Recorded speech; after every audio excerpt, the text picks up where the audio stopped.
Hello बच्चों, let's read the question. This question has statement 1 and statement 2.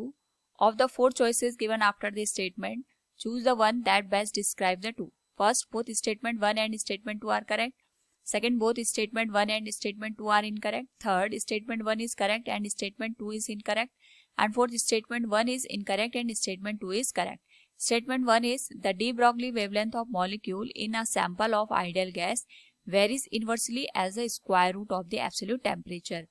And second one is the RMS velocity of molecule in a sample of ideal gas depends on the temperature. Now to answer this question, first we will discuss here the key concept, and here the key concept is de Broglie wavelength.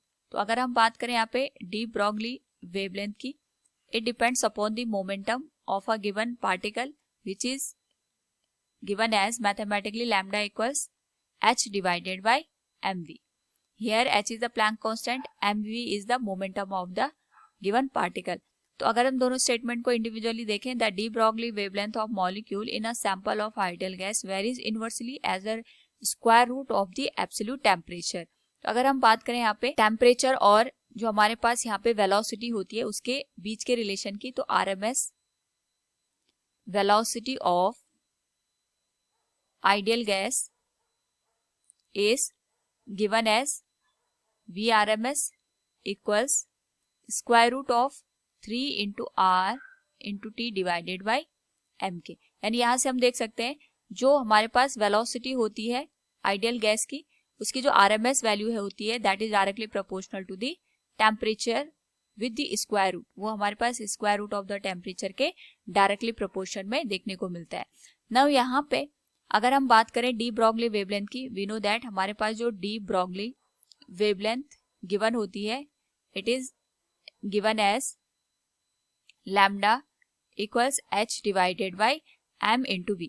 अगर हम यहाँ पे RMS velocity की बात करें तो यहाँ से अगर हम वैल्यू पुट करें तो ये आ जाएगा lambda equals h divided by m into square root of 3 into r into t divided by m के. तो यहाँ से सारे के सारे टर्म हमारे पास कांस्टेंट है, तो जो लैम्डा आएगा यानी वेवलेंथ आएगी that will be inversely proportional to the square root of the temperature.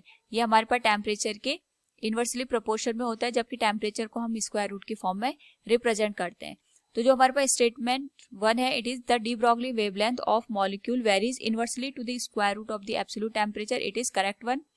And statement second is the RMS velocity of molecule depends on the temperature. जितना ज़्यादा टेम्परेचर होगा उतनी ज़्यादा यहाँ पे हमारे पास जो पार्टिकल्स होंगे उनकी काइनेटिक एनर्जी होगी. काइनेटिक एनर्जी ज़्यादा होने का मतलब ये होगा उनकी वेलोसिटी उतनी ज़्यादा है. तो हम यहाँ पे इस रिलेशन से भी देख सकते हैं कि VRMS is directly proportional to the square root of the temperature. Both are the correct one. So from the given question we can say statement 1 is true and statement second is also true. Both statement 1 and statement 2 are correct. Option first will be the correct one. Hope all you understood it. Thank you and best of luck.